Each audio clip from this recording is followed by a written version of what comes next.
quinto semestre y voy a hablar sobre el infarto del miocardio y el electrocardiograma. Entonces, voy a apagar un momento la cámara para empezar a presentar bien.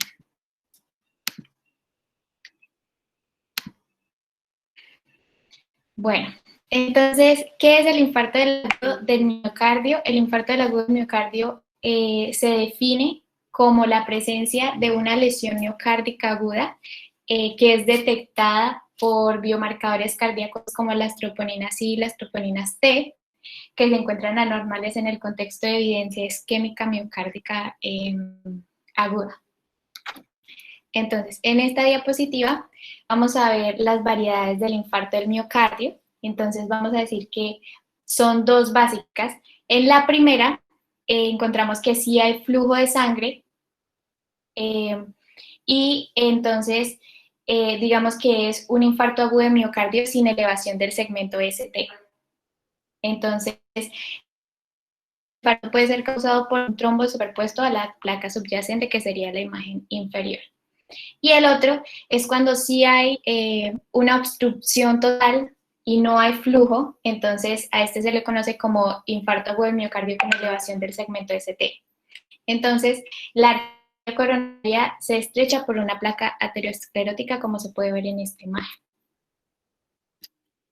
¿Cómo diagnosticar un infarto agudo de miocardio? Entonces, son tres cosas que se necesitan. La primera es la historia y el examen. Entonces, las características típicas del infarto, ¿cuáles son? Dolor torácico retroesternal, opresivo irradiado a miembro superior izquierdo y cuello, dificultad para respirar. Entonces, cuando se hace cuando llega un paciente a urgencias y se hace una evaluación del tipo de dolor torácico que tiene el paciente y se identifica en el ingreso que tiene un dolor torácico típico, se empieza a hacer el diagnóstico para ver si se trata de un síndrome coronario agudo.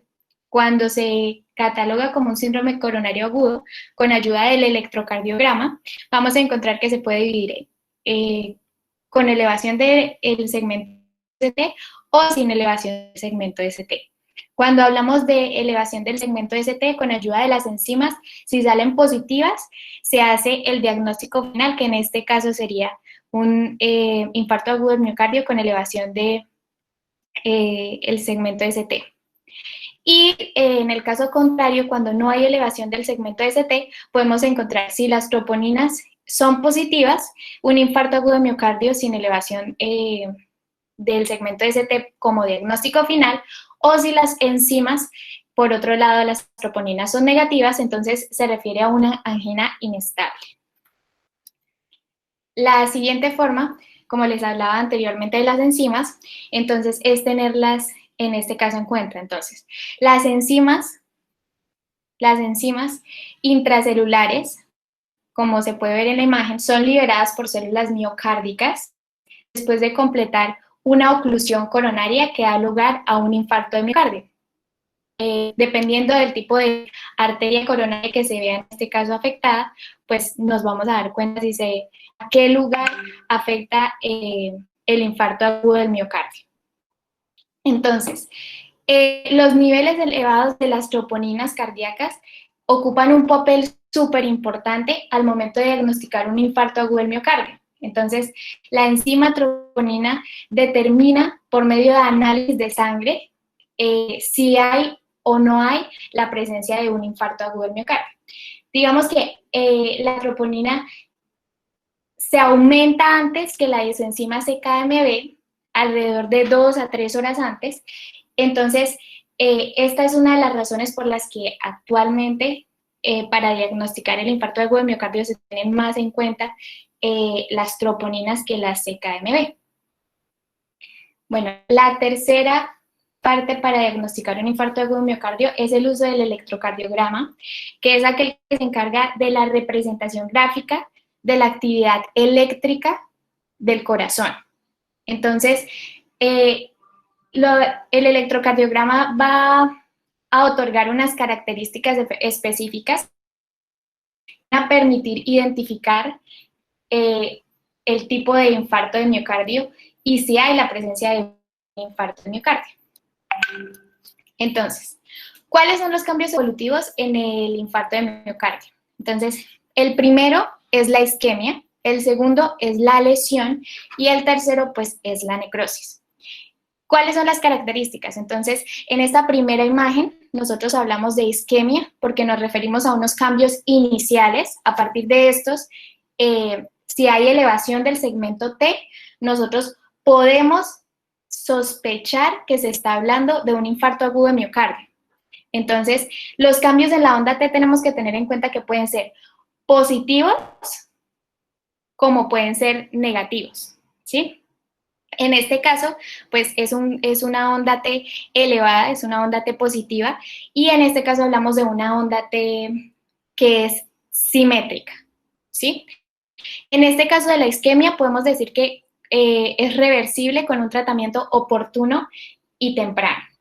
Entonces, ya cuando nosotros pasamos a hablar de que corresponde al número 2, 3 y 4, entonces estaríamos hablando de lo que sigue a la isquemia, ¿sí? Entonces, en este caso, son alteraciones del segmento ST, que es este que encontramos acá. Entonces, en primera instancia, vemos cómo se ve una onda T o una onda ST que es asimétrica. Acá encontramos la onda T. Acá una onda T que ya está, un segmento ST que está elevado. Y en este caso también vemos un segmento ST que está elevado, ¿sí? Es reversible también con tratamiento oportuno y temprano. Entonces, en el primero se continúa la que se produce por una lesión celular que sigue a la isquemia.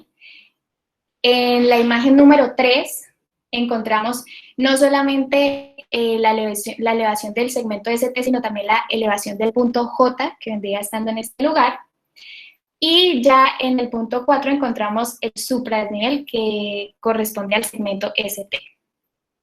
En el punto número 6 ya hablamos de la necrosis, entonces, que corresponde a una onda Q patológica. Y es importante hacer énfasis que existen dos tipos de ondas Q, las ondas Q fisiológicas o normales y las ondas Q patológicas, que son las que estamos hablando en este caso. Entonces, ¿cómo se ve una onda Q que es patológica? Se ve más profunda y se ve mucho más ancha, ¿sí? A comparación de las ondas Q que podemos encontrar en estos otros lugares, ¿sí? En el caso de la necrosis, ya hablamos que es totalmente irreversible y ya no puede salvar el miocardio. Entonces, ahora vamos a hablar un poco más específicamente de cada uno de los cambios, empezando por la isquemia, que corresponde a la onda T, y para esto voy a explicar que la isquemia tiene, o de acuerdo a la onda T, puede ser de tipo subepicárdica o subendocárdica. Ángela, Ángela, Cuando una cosita súper rápido. ¿Te puedes volver a la anterior, por favor?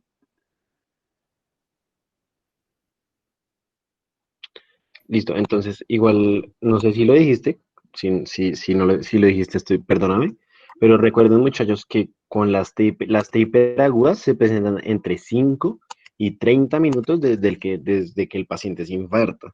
Entonces, estas T hiperagudas no van a ser tan frecuentes por el hecho de que el paciente normalmente se infarta y mientras va en el carro, llega al hospital, toda la cosa, entonces ha pasado cierto tiempo, ¿sí? Entonces, a menos que el paciente esté en el hospital por alguna otra razón y se infarte en el hospital, nosotros vamos a poder ver estas T hiperagudas que se llaman, que ya las vas a explicar. Pero es importante que en esta diapositiva resaltemos lo que ya dijo Ángel. Entonces, las T hiperagudas son isquemia de 5 a 30 minutos desde que empezó el infarto, ¿cierto? La elevación del ST es el evento agudo, pero aún se puede hacer algo, como tú lo dijiste, aún es reversible, son las primeras horas, y ya después la onda Q, que ya es algo irreversible, como lo dices ahí, y necrosis, ¿listo? Entonces es muy importante que ustedes tengan estos cambios presentes, y por eso nos tenemos que afanar nosotros tanto cuando vemos un supradesnivel del ST, un infarto, porque es reversible, podemos hacer algo para que ese pedazo de corazón no se muera, ¿listo? Pero entonces recuerden que la T hiperaguda, 5 a 30 minutos desde que el paciente se infarta. bueno, ya en esta siguiente diapositiva, entonces, cuando hablamos, como les estaba diciendo, podemos tener o más bien hablar de un tipo de onda T subepicárdica o subendocárdica. Entonces, ¿cuáles son las características? En la subepicárdica vamos a encontrar una onda T en B6 y en B5, que es en este caso negativa, que es profunda y que es simétrica. ¿A qué me refiero con simétrica? Si paso una línea acá para ir la onda T, tanto la parte ascendente como la parte final de la onda a medir exactamente o más o menos exactamente lo mismo, ¿sí? Entonces, es importante tener esto en cuenta porque son cambios propios de este tipo de isquemia subepicárdica. ¿Cómo debería encontrarse normalmente B6 y B5? Debería estar positiva y asimétrica. Bueno, y ya cuando nosotros hablamos de la subendocárdica, que es esta de acá abajo, entonces hablamos de una onda T picuda, positiva y simétrica, ¿sí? Y ya, cuando nosotros hablamos del electrocardiograma que encuentro a este lado, entonces lo que voy a hacer es que las ondas T normalmente en este caso deberían encontrarse asimétricas, ¿sí? Entonces, si nosotros las encontramos en B4, B5, B6, nos vamos a dar cuenta que efectivamente están asimétricas. Esta, digamos que el ejemplo de la B4 es donde se ve aún mejor que la parte inicial de la onda T es muchísimo más lenta que la parte final de la onda T, ¿sí? Entonces, digamos que esta es una porción muchísimo más rápida y esta es una porción muchísimo más lenta. Y ya cuando nosotros vamos a ver la parte de ABR, podemos decir que está negativa, como podemos ver en este caso. También es asimétrica, ¿sí? Y a comparación, podemos darnos cuenta que la porción inicial es mucho más corta, mucho más larga a comparación de la porción final de la onda, ¿sí? Este es un electrocardiograma en el que podemos, digamos que ampliamente revisar con más exactitud cuando nosotros hablamos de las ondas T. Ya en la siguiente diapositiva, entonces vamos a hablar de dos ondas T, que la primera es la onda de Winters, en la cual se caracteriza porque es un paciente con dolor en el pecho. El segmento ST se encuentra ascendente, como podemos ver acá, el segmento ST ascendente, y las ondas T se encuentran altas. ¿Listo? Digamos que es importante tener en cuenta estas características y aquí en este caso estas ondas, así en este pico se denominan ondas de T Winters y hay que considerarlas en el momento de realizar el diagnóstico. Y bueno, más adelante les voy a hablar sobre la localización, pero digamos que en este caso se puede decir que es una oclusión de la arteria coronaria anterior izquierda descendente. Ya en esta siguiente diapositiva hablamos de las ondas T de Williams. Entonces, son pacientes con onda T profundamente invertidas o pues en este caso negativas, que son como las podemos ver en este caso. También hablamos de que en las variaciones 3, B2 y a veces en las variaciones B4 pueden encontrarse de esta manera y puede presentarse o no la elevación del segmento ST, pero en este caso podemos darnos cuenta que está presente la elevación del segmento ST.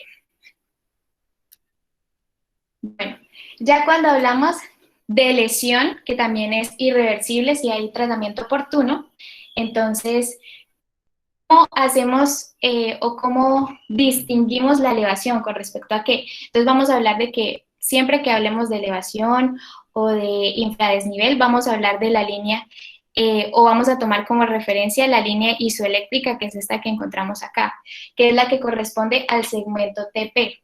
Digamos que algunas personas dicen que también podría hacerse uso del segmento PR, pero digamos que hay ocasiones en las que con patologías, como es el caso de algunas arritmias, se podría decir que el segmento PR podría verse disminuido, lo que podría evitar que se vea realmente si algún otro segmento como el segmento ST, como el segmento J, se encuentra o no en su estado normal. Entonces acá también vamos a hablar de los cambios en el segmento ST subepicárdicos en la imagen superior y subendocárdicas en la imagen inferior. En la imagen superior vamos a encontrar un supradesnivel del segmento ST, obviamente tomando como referencia la línea isoeléctrica, y en el caso de la subendocárdica vamos a encontrar un infradesnivel del segmento ST, tomando también como referencia la línea isoeléctrica, lo que corresponde a un valor mayor o igual de 0,5, que es más o menos, o lo que corresponde a medio cuadril. ¿Sí? ¿Alguna pregunta? ¿Sí? Todos entienden a lo que ya está hablando de subepicárdico o... ¿Sí entienden esos términos? Devuélvete un segundito.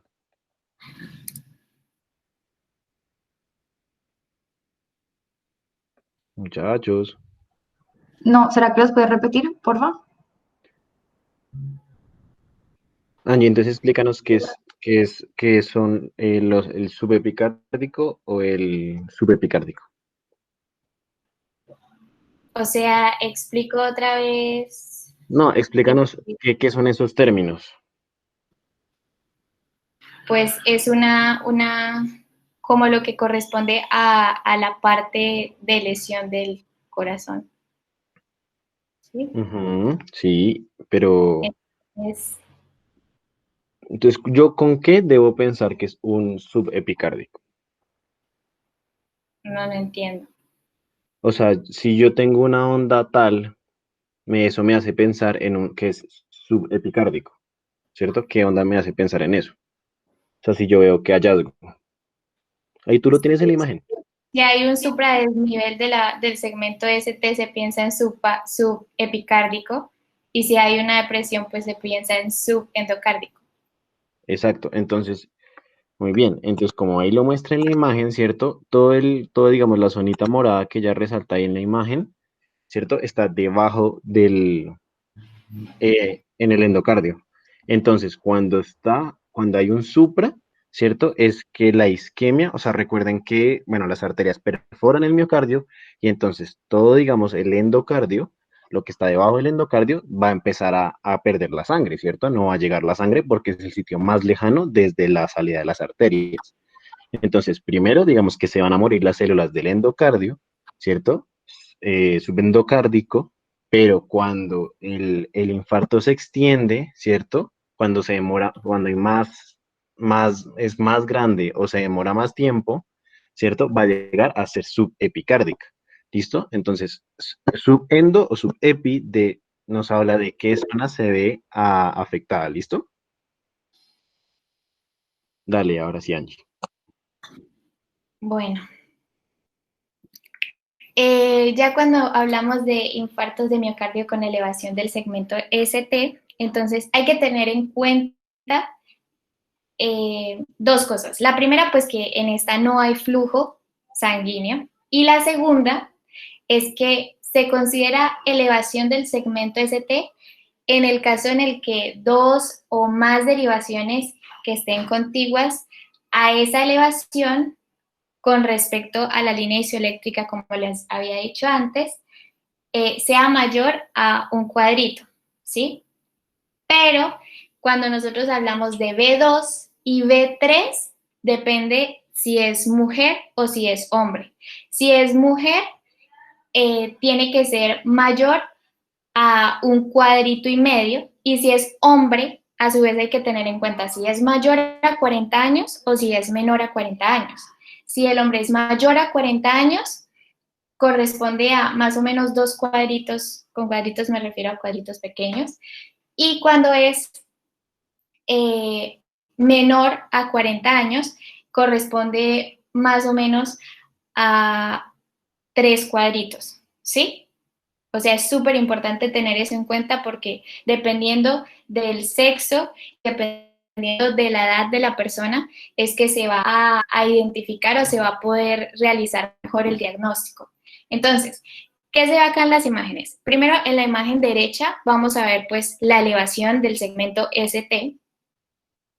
Y ya en estas imágenes, entonces, en la primera, en la imagen número A, se ve la onda T picuda, en este caso, la elevación del segmento, y en la se ve la depresión de la onda T. También se puede llamar inversión de la onda T. Ya en la imagen número C se ve la elevación del segmento ST, que es este que encontramos acá. Y en el número D se ve la aparición de las ondas Q, que es esta que encontramos acá, que en este caso vendría siendo patológica porque es más profunda y es más ancha, ¿sí?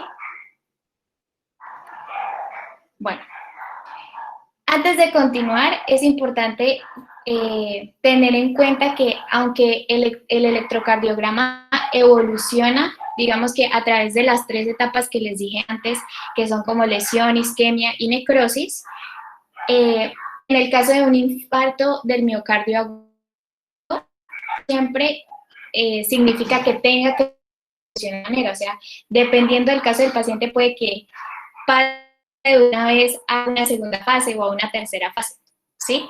Y más porque es muy complicado hacer el diagnóstico oportuno de los infartos de miocardio. Ángela, disculpa, Bueno. ¿puedo hacer una preguntita? Sí. ¿Me puedes repetir cómo se llama el signo de la Q que mostraste en el cuadrito D? Q patológica. Ah, ok, listo, dale, gracias. Vale. Ya bueno, en esta diapositiva ya vamos a hablar de los infartos de miocardio sin elevación del segmento ST. Entonces, ¿qué es este que podemos ver acá o este que podemos ver acá? Entonces, ¿qué es la oclusión de la arteria coronaria? Teniendo en cuenta que en este caso sí hay flujo, entonces digamos que es un poco más sencillo de manejar que aquel en el que pues realmente ya no hay flujo, ¿sí? Bueno, en esta diapositiva vamos a hablar del punto G, del punto J, pero primero es importante que tengan en cuenta que el punto J puede aparecer sin ser patológico en personas jóvenes, ¿sí? Es muy común en personas jóvenes. Entonces, digamos que si aparece solamente el punto J, eso no tiene como tal una importancia patológica y realmente no lleva a ningún riesgo para si es joven, ¿sí? Entonces, en la diapositiva, en la imagen número 1, bueno, en la imagen que nosotros encontramos acá, se ve la elevación del punto J, que es este que encontramos acá. En esta imagen, pues, muestro dónde queda realmente el punto J, que es prácticamente donde finaliza el complejo QRS e inicia el segmento ST, que sería este.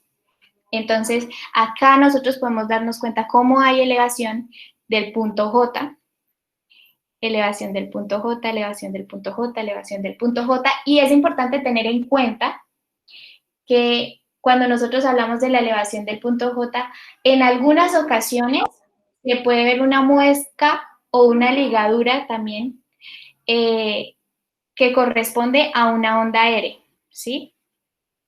Que en este caso correspondería a la repolarización precoz, que es esta que podemos encontrar acá. Entonces, en este electro podemos ver la elevación del punto J con la muesca o ligadura, como quieran llamarla, que corresponde a la onda R. ¿Listo?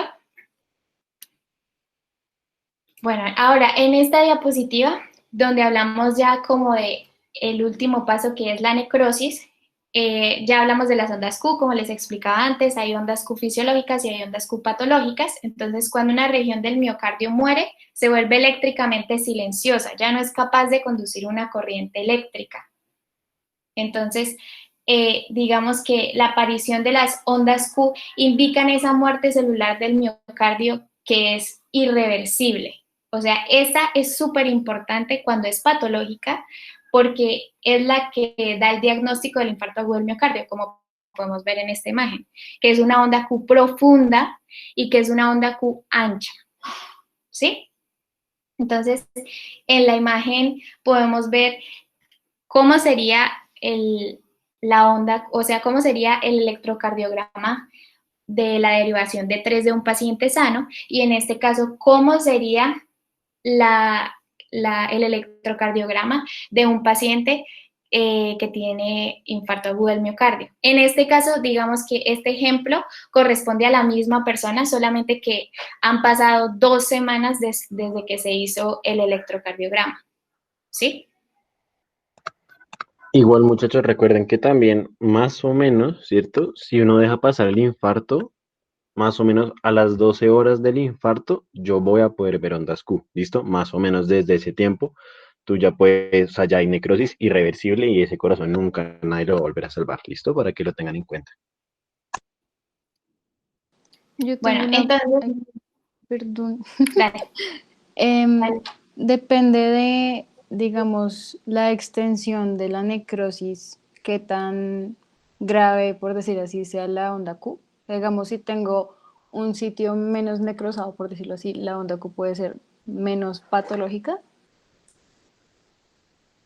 Pues es que de por sí la onda Q aparece cuando, o sea, no muestra como la cantidad de localización que se encuentra afectada, sino que de por sí hay una parte afectada que como ya no tiene conducción eléctrica, sin importar si es demasiado, o sea, sí se puede ver si en qué localización como tal está, pero no la cantidad. ¿Sí me hago entender? O sea, ahorita les voy a hablar como de la localización y de las derivaciones a qué corresponden cada uno como para ver qué tendríamos que encontrar en cada una, pero no se podría ver qué cantidad. ¿Me hago entender? Exacto, o sea, la cantidad de necrosis, pues la extensión no se ve con la polaridad, digamos, qué tan profunda es la onda Q, sino con la cantidad de derivaciones y de caras que se van afectadas. Igual, obviamente, Exacto. si tú ves una onda Q, no, pues digamos, sí, el electro, toda la vaina, pero le haces un ecocardiograma para ver la función ventricular, ¿listo? Entonces, digamos que lo importante es ver qué tantas derivaciones adyacentes, obviamente, tienen esta onda Q y pues ya pasar a otros métodos diagnósticos. ¿Listo? Gracias. Bueno, en esta diapositiva voy a hacer como los criterios de las ondas Q patológicas significativas. Entonces, la onda Q debe tener una duración superior a 0,04 segundos. La profundidad de la onda Q debe ser al menos un 25% de la altura de la onda R en el mismo complejo QRS. Y ocurre cuando se deja pasar más de 1 hora de infarto. Como decía Daniel, digamos que se puede ver después de un tiempo del infarto. No como en el caso, digamos, de las enzimas, ¿sí? Entonces, en la imagen A podemos encontrar el ancho como tal de la onda Q y en la imagen B que excede 1/3 de lo que corresponde a la onda R, ¿sí? Y pues acá teniendo en cuenta que esto corresponde a un valor mayor a 0,04 segundos. Ahora, en la localización, que era lo que les explicaba antes, decimos que es muy importante porque nos ayuda con el pronóstico y el tratamiento y las implicaciones del lugar del corazón que se encuentra afectado. Entonces, los infartos, digamos que se pueden agrupar en diferentes categorías, por llamarlo así. Entonces están los infartos inferiores, los laterales, los anteriores, los posteriores, o se pueden ver incluso combinados como los anterolaterales. Entonces, cuando nosotros hablamos, en este caso, del infarto inferior, entonces decimos que tenemos que tener en cuenta la derivación de 2, de 3 y ABF, ¿sí? Cuando se encuentran algunos cambios en estas derivaciones, entonces podemos estar hablando de un hallazgo o algo patológico en lo que refiere a la cara inferior. Ya cuando hablamos de D1 y ABL, entonces decimos que hablamos de la cara lateral alta, porque si ya hablamos de B5 y B6, hablamos de la cara lateral baja. Esto es súper importante. Cuando hablamos de la cara septal, hablamos de B1 o B2, pero hay algunas veces en las que podemos encontrarlo no como B1 ni como B2, sino como C1 o C2, y tenemos que tenerlo en cuenta pues para saber que también corresponde a una cara septal. Y ya cuando nosotros hablamos de B3 y B4, hablamos de una cara anterior o anteroapical. ¿Listo? Esto ténganlo en cuenta porque lo vamos a utilizar ahorita para los ejercicios. ¿Alguna pregunta de la localización? El ABR que está ahí, pues es que no, porque pues da hacia las aurículas, ¿no? Uh-huh. Ok. ¿Alguna otra pregunta? No, Ángela.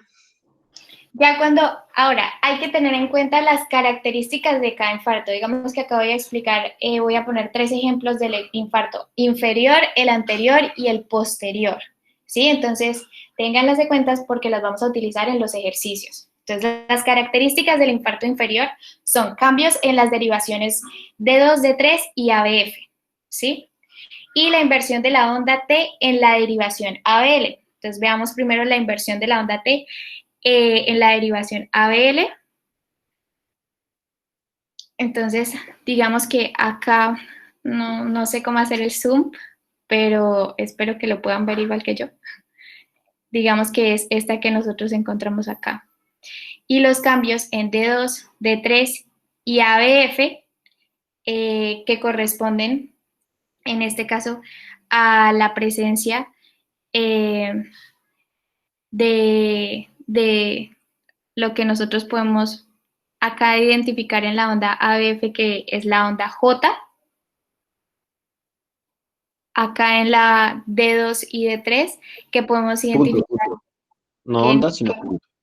Q, perdón, que podemos identificar que no hay elevación del segmento ST, ¿sí ven? No hay elevación del segmento ST.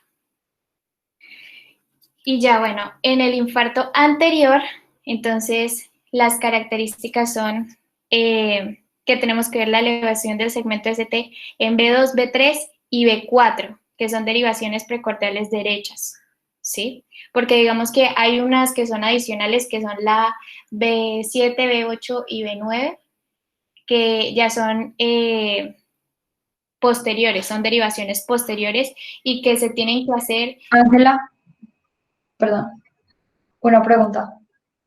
Sí. En, en el infarto anterior se ve en la cara B2 y B3, ¿verdad? B1, B2 y B3 y B4. Ok. Dale, O sea, no entonces, significa que tenga que verse en todas, ¿sí? Digamos que si no se ve en B1, no significa que ya no sea un infarto anterior. El punto es que se vea digamos, como les decía antes, en 2 o más derivaciones seguidas. Entonces, que se vea, digamos, en B1, B2 y B3, pero que no se vea en B4, o en B2, B3 y B4, pero que no se vea en B1, ¿sí? Eso también es súper importante. Entonces, Pero ojo ahí porque estás poniendo B1, B2, excepto, ¿no? B3, B4 ya es anterior. Entonces ahí no solo sería un anterior, sino un anteroseptal. ¿Listo? sí, Para que tengan cuidado con eso. bueno. Bueno, en este caso vamos a ver la elevación del segmento ST en B1, B2, B3 y B4.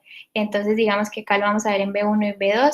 Entonces, la elevación del segmento ST, que aquí se puede ver muchísimo mejor, la elevación del segmento ST. En B2, la elevación del segmento ST, la elevación del segmento ST.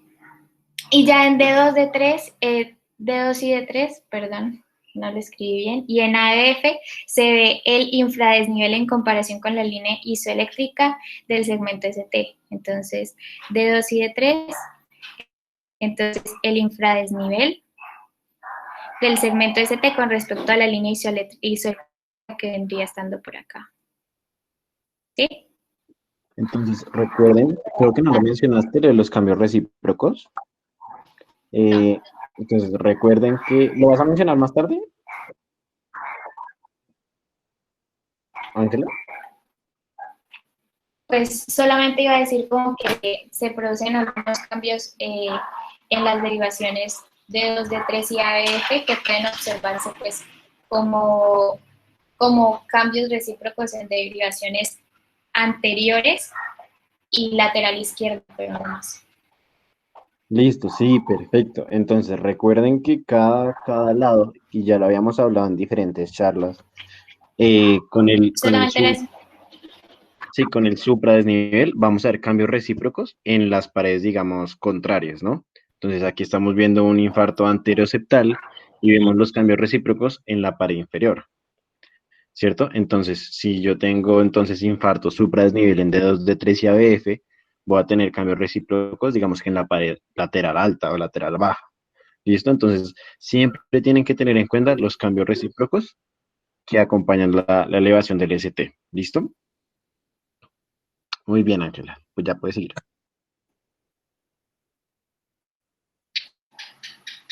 Ok. Bueno.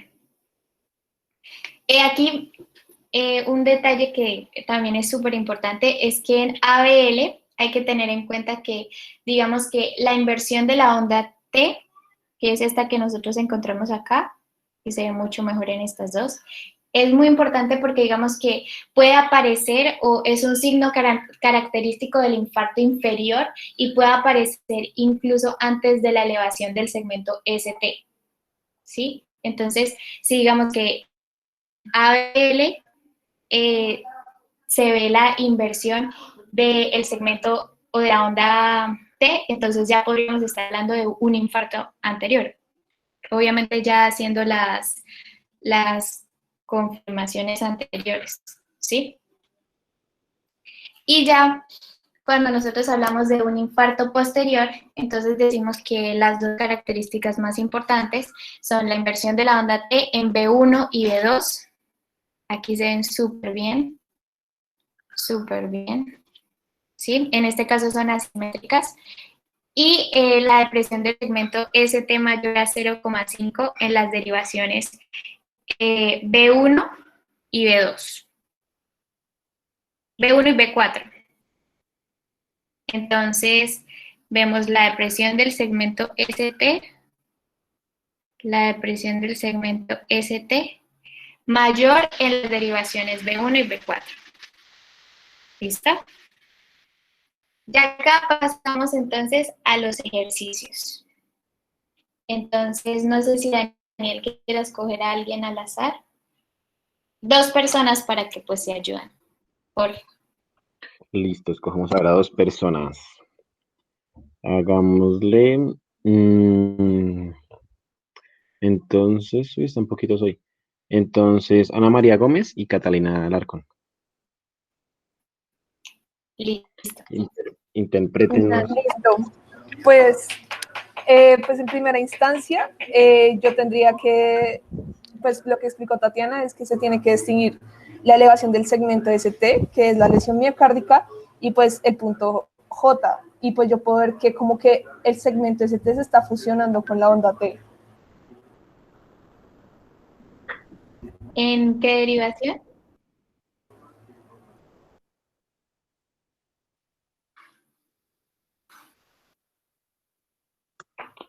Ana, hagámoslo de a uno. Ana, ¿en qué derivación?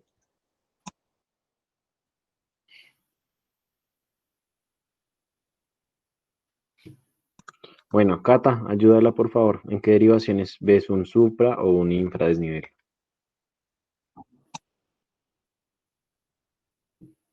Hola, me había parado un momento, estoy perdida. ¿Qué estamos haciendo?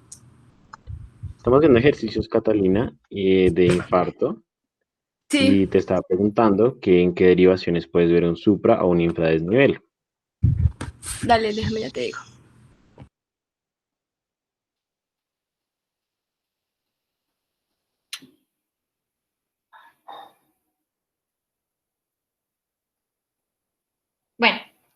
Lo voy a ir diciendo yo mientras tanto. Entonces, está B1, B2, B3 y B4, y en este caso podemos darnos cuenta que en B2, B3 y B4 vamos a encontrar un supradesnivel de lo que es el segmento ST, ¿sí? Digamos que acá en B1 no se ve el supradesnivel, ¿sí? En cambio, en B2, B3 y B4 sí se ve, ¿sí? Lo otro que también es súper importante, digamos que acá le dice zoom, pero creo que igual no se alcanza a ver, que es acá en B1 se ve algo después de lo que vendría siendo el punto J como una muesca que correspondería a lo que es el punto R. ¿Sí?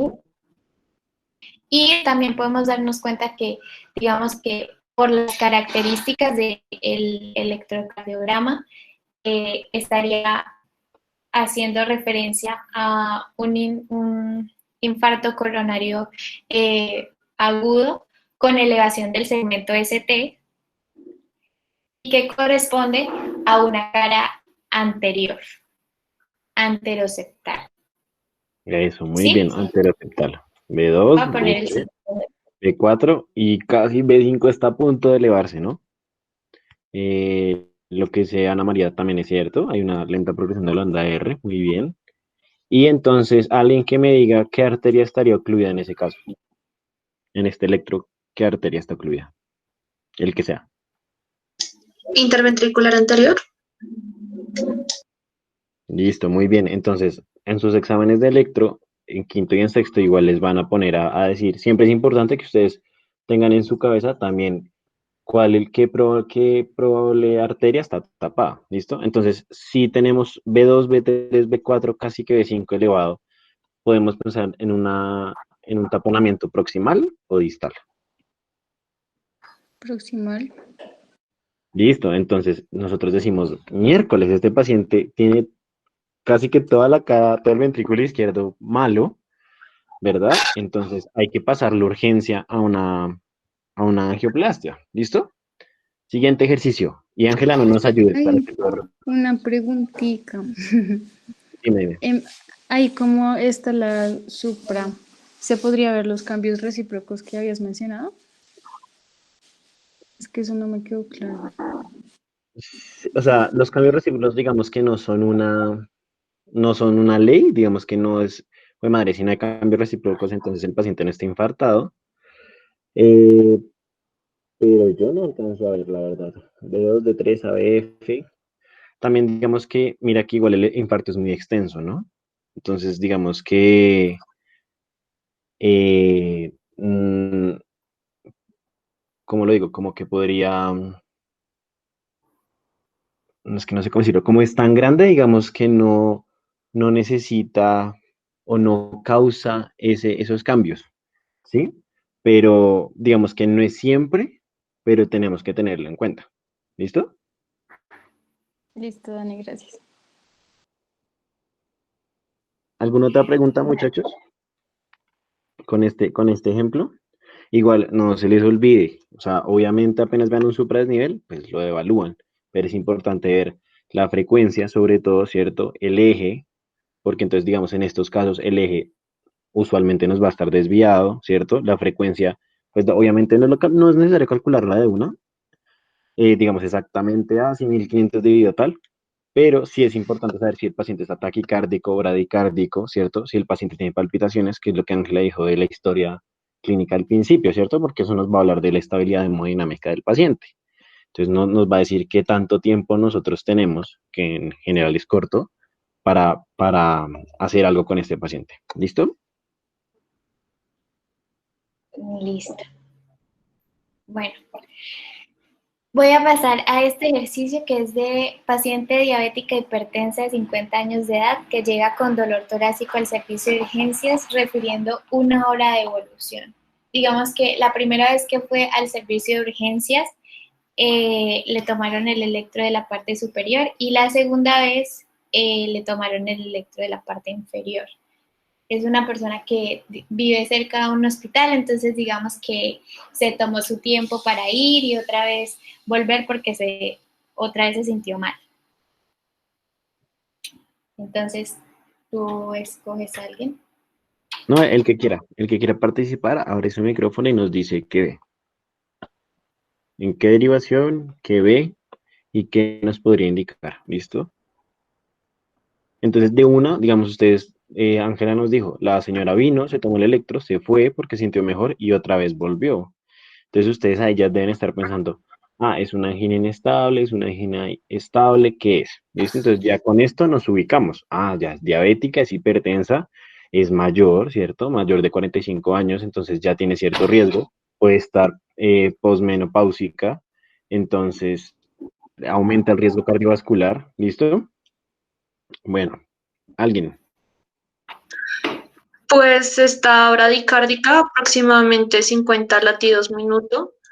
Y en B2, bueno, en el segundo electro, en B2, en B3, en B6, no sé si en B4 cuente, tiene descenso del segmento ST y eso pues nos podría indicar su endocárdica.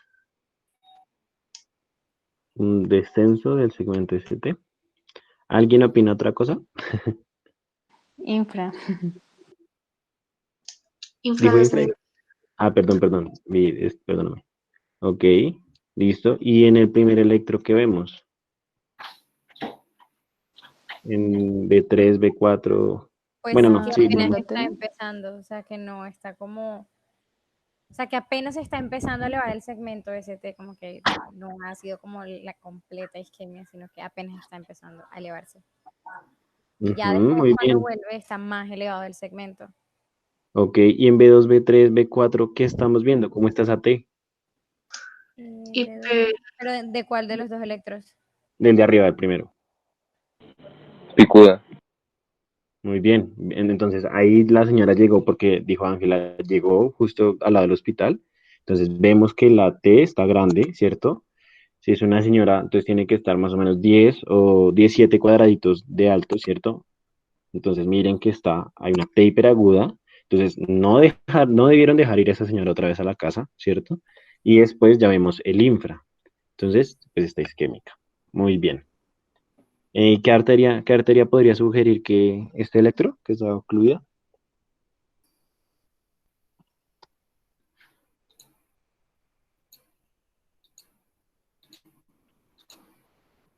Es un Muchachos. infarto agudo de miocardio que afecta a la cara inferior. Entonces, ¿qué arteria sería, chicos? la interventricular posterior. O cuál, sí, o cuál más.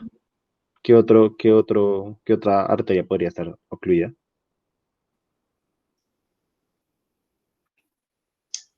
Circunfleja. La derecha. ¿Listo? Porque miren que es cara inferior. ¿Listo? Sí, sí, señor. Listo. ¿Algo más con este caso, Angie?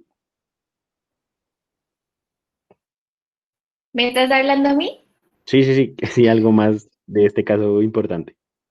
O seguimos, Es que digo. me llamaban la pregunta. Perdón, Ángel, No, Ángel. ya sí. Listo. Siguiente. Si es que hay otro.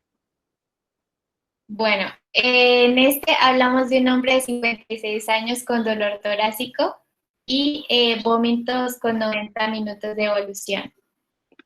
Entonces, lo primero que podemos ver en este es una elevación del segmento ST. ¿En dónde se debería buscar la elevación del segmento ST? En D2, D3 y AB. Sí, bien. Ajá. Y si hay una elevación del segmento ST en D2, D3 y AB, ¿a Es qué en la cara o a qué localización correspondería? la cara inferior. Listo, súper. Sí, ¿Y muy alguien bien. ve cambios, alguien ve cambios recíprocos? ¿O cambios en espejo? El infra en el B1, B1, B2, sí, B3. es eso. Ajá, Ok, entonces exacto. mira que por el contrario, exacto, ahí tenemos cambios recíprocos en B1, B2, B3, o sea, septo cara anterior, ¿cierto? Y incluso miren que en ABL también alcanza a estar en supra. ¿Listo? Entonces, mira, Valerie, digamos que el otro extremo, digamos que son tres derivaciones, por decirlo así, contra casi que cuatro derivaciones de cambios recíprocos. ¿Listo? Entonces, es importante tener en cuenta esto. Y muchachos, también súper importante, apréndanse. O sea, eso no le entra fácil, pero tienen que aprenderse de una. Si ven dos de tres, a ver, o sea, tienen que como esquematizar las caras y irse de una. Entonces, si ustedes ven algo raro en D2, D3 ABF. Si ustedes ven algo en D1, ABL. ¿Sí? Si ustedes ven algo raro en B1, pues también ven D2, B3, entonces B4, B5 y B6. ¿Listo? Entonces tengan como ese orden muy completo y apréndanse las caras muy bien. Siguiente. Listo.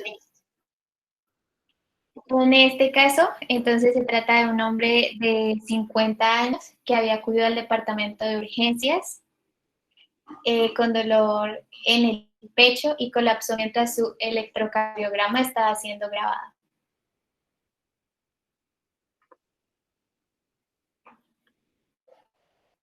Creo que ya.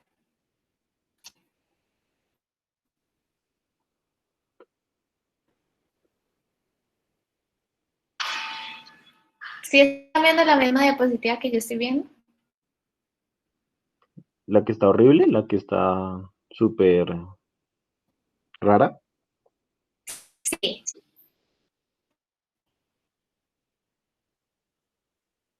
Sí. Listo. Alguien que nos explique o alguien que nos explique qué está pasando.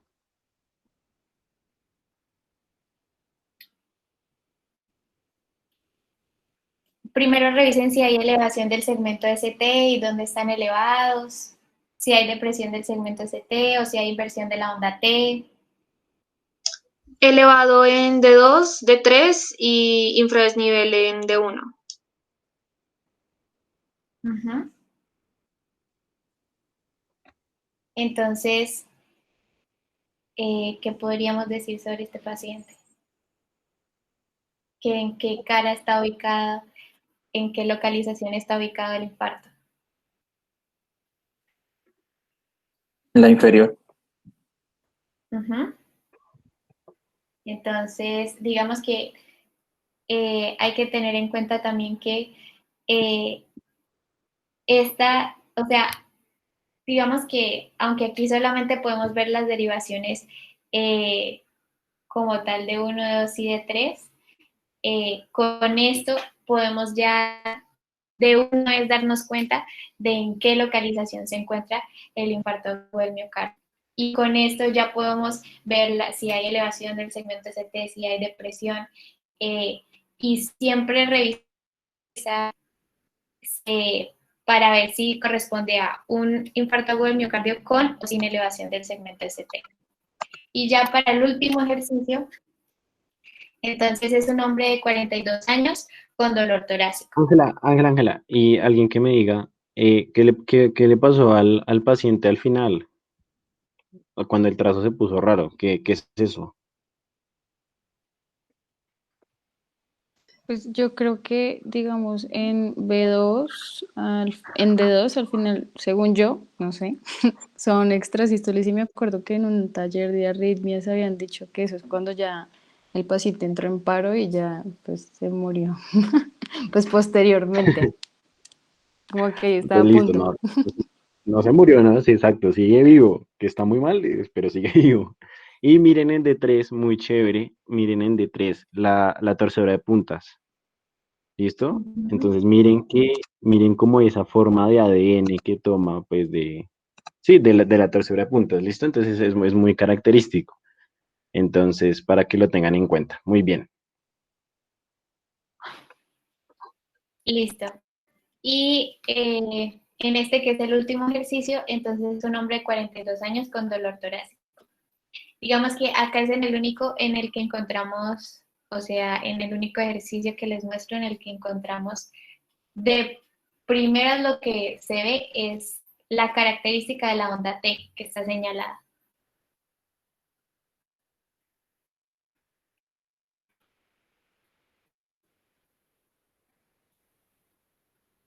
que corresponde a una onda T simétrica y que es profunda, en este caso invertida o negativa, y la podemos encontrar en la derivación B2, B3, y incluso alcanzamos a ver un poquito acá en la derivación B4, aunque en la B2 y en la B3 es como donde más se ve.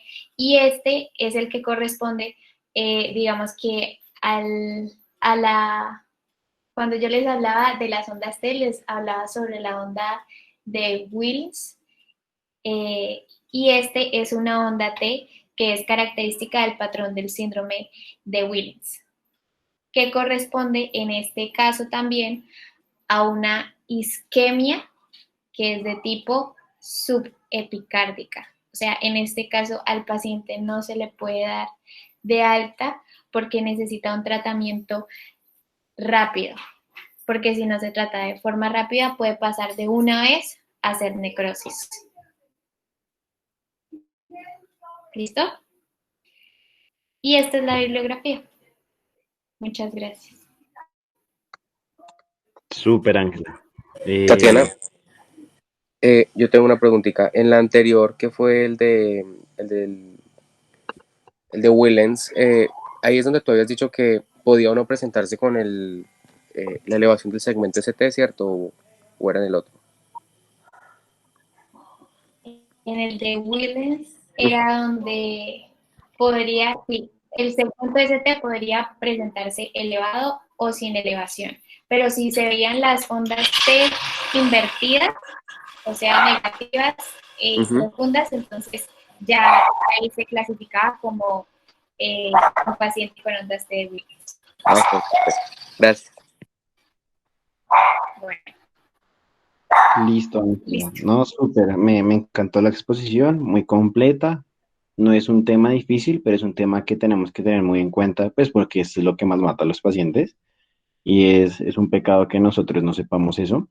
Entonces te felicito. Yo les voy a presentar súper rápido, 2 segunditos, una, un caso para que lo veamos que digamos que diferente. Listo. Entonces,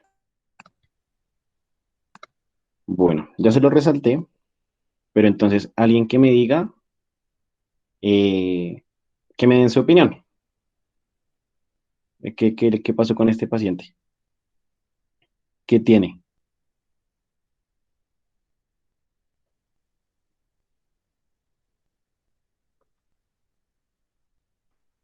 Digamos que es importante ver la derivación de 2 de 3 y ABF, que en este caso tienen el segmento ST elevado.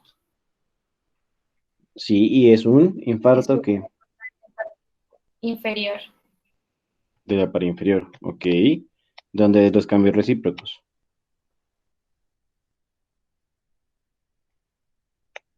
Alguien, el que sea. ¿Dónde vemos los cambios recíprocos? B1 y B1 y B2. No. Perdón, sí. Muy bien, muy bien. ¿Y qué otra cosa hay? Esto es que ahí está todo subrayado, pero ¿qué otra cosa hay? Digamos que en el B5 y en B6 también podemos ver que el punto J está elevado también. Ok. Entonces, bueno, la primera parte. Entonces ya sabemos que el paciente tiene un infarto en la cara inferior, ¿cierto? Con cambios recíprocos en la pared septal, muy bien. Entonces, ¿qué arteria podría estar ocluida?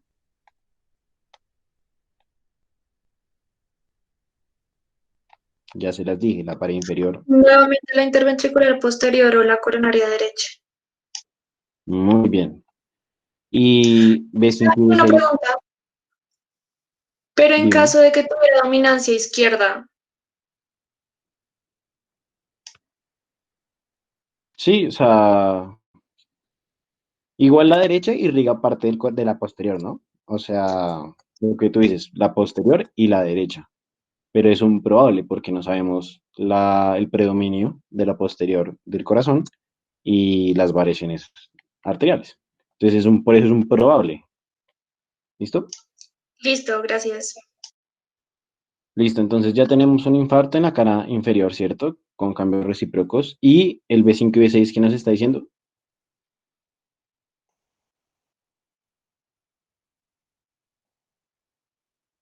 Aló.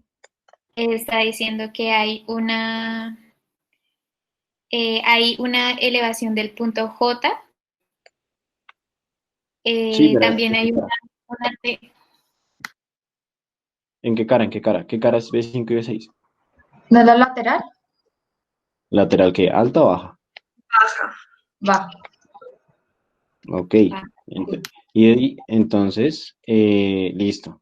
Entonces, miren ahí que eso es un caso súper especial y por eso lo tengo ahí, porque tienen infarto de dos caras, ¿no? De la inferior y de la lateral baja. ¿Listo? Pero los cambios de D2, D3 y ABF, no sé quién dijo, como se lo dije, no es B1 y B2, es ABL y D1. ¿Listo? Entonces, D2, D3, ABF, cambios recíprocos, ABL, AB1, porque es pared inferior y D1 y ABL, pared lateral alta. ¿Listo?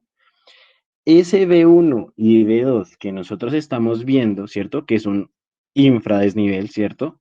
Es un cambio recíproco de un infarto, de un infarto en la cara posterior. O sea, es que no es la parte, no es en la cara inferior, sino cara posterior. ¿Listo? Y entonces ahí, ¿qué debo hacer yo? Urgentemente tienen que pedir derivaciones derechas B8 y B9. ¿Listo? Entonces, no me acuerdo en qué charla lo vimos, pero recuerden que, digamos, si tengo ese infarto, ya dijeron que tenemos un infarto súper extenso, ¿verdad? Y ya vemos que la inferior está comprometida, ¿cierto? Entonces, cuando esta está comprometida y vemos ese B1 y B2 de cambios recíprocos, debemos pensar en que es un taponamiento proximal. Entonces, miren, infarto en dos caras, supradesnivel, D2, D3 ABF, infarto cara posterior, B5 y 6, infarto cara lateral baja, cambios recíprocos, D1 y ABL, ¿cierto? Entonces, como vemos, ¿cierto? Que está inferior, ¿cierto? Pared inferior y cambios recíprocos de la pared posterior, ¿cierto? Dijimos que es la coronaria derecha, es muy grande, ¿cierto? Que llega hasta la pared lateral, una circunfleja que llega hasta la parte del ventrículo derecho. Entonces, lo que decía, creo que Sofía. Entonces, nosotros más o menos, digamos que no podemos decir, sí, es esta arteria específicamente. Probablemente es esto, ¿listo? Entonces, esto es súper malo porque todo el ventrículo derecho se murió prácticamente, está comprometido, ¿cierto? Y por eso debemos mirar la cara posterior. Entonces, súper importante, tenemos que ver los cambios recíprocos en B1 y B2, ¿cierto? Que son pared septal, que nos hablan de los cambios recíprocos de la pared posterior. ¿Listo? Igual, infarto, o sea, muchos creen que, no, es un infarto ahí de la cara, del ventrículo derecho, y uno, digamos, bueno, yo por lo menos siempre uno le da más importancia al izquierdo, ¿cierto? Porque es el que bombea la sangre al resto del corazón, pero los infartos los taponamientos de arteria derecha y infartos de cara posterior son de pésimo pronóstico y son súper graves. ¿Listo? ¿Alguna pregunta con este ejercicio que es raro? O sea, que es un ejemplo especial.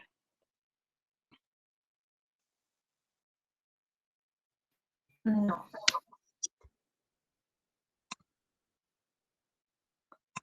Listo.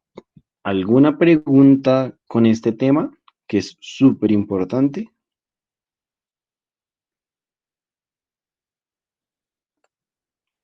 Bueno, muchachos, entonces igual, esto es de hacer ejercicios. Estas semanas vamos a estar cuadrando para hacer talleres todos.